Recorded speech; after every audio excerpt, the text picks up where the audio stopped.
How much money per an hour do you actually make driving for Uber or for Lyft? And I'm talking about real profits. We're going to look at all the costs to see what the true per hour profits are. So let's get started. With over 7 million Uber and Lyft drivers all around the world, it must be a lucrative side hustle, right? Well, we're going to do a deep dive into the numbers and see if this is actually the case. First, let's take a look at the total revenue you can make on average being an Uber or a Lyft driver. The top line revenue depends on a lot of factors, such as the car you drive, what time of day, what city you drive in, but this is going to be the average of all those groups combined. According to 3 different sources, this is the average income that can range from $15 up to $25 on the high end, with our average being about $19. And this is after Uber and Lyft takes their percentage and any tips received. But this doesn't mean you'll profit all $19. There's still going to be a lot of other costs associated with being a driver. Some of the costs are obvious, like gas and maintenance, but others aren't so apparent. For the gas prices, the national average of today on gas is slightly above $3 per gallon.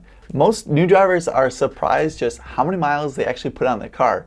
But I would say a good estimate is for a full-time driver doing about 40 to 50 hours per week is probably putting around 1,000 miles on their car, which comes out to be about 20 miles per an hour. With the average car getting about 25.4 miles per gallon, that would mean that your 20 miles would cost you about $2.53 in gas per hour. Next up are the maintenance and repair costs, and this includes the oil changes, tire repairs and replacements, the brake repairs, all of that goodness. According to the Open Bay Overrides website, the annual vehicle repair and maintenance costs for a driver can vary from about $1,500 for a small car up to about $6,000 for a SUV, which means that a small car can expect about $1.96 per an hour related for the maintenance and repairs, while the large SUV can expect up to $2.22.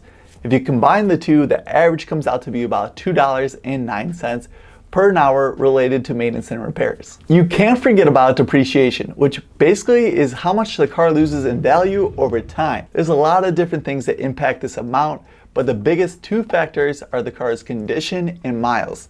According to Iowa State University, you can expect to lose around 12.5 cents per mile if you drive 10,000 miles per year. If we once again assume that we're driving 20 miles per an hour, you would mean that you would lose $2.50 per an hour in depreciation with your car. Another cost that tends to go up once you become a driver is the insurance. Now, this isn't some large amount, but it is definitely worth noting. For customers with a personal auto policy, the additional costs quoted are around $20 per month, which I know isn't a lot, but it is something to consider. So if you drive 40 hours a week, this comes out to about 12 cents per an hour. In total, this means that the cost breakdown per hour to drive is around $2.53 for gas, $2.09 for maintenance and repairs, $2.50 for depreciation, and 12 cents for insurance, for a grand total of an hourly rate and expenses of $7.24. Tell me down in the comments, is this what you expected how much it would cost to drive for Uber or Lyft? And I was actually really surprised once I crunched all these numbers. This also doesn't include any of the items for small things to consider, such as unique licenses for certain cities and special permits or a driver's license. There's also other items to consider, such as the cleaning products to wipe down seats, car washes, and even drug tests. So on average, this means that a typical driver that makes around $19 per an hour would actually make closer to $11.76 after you take into account all the costs with driving, which means you only profit about 62% of the total money you make.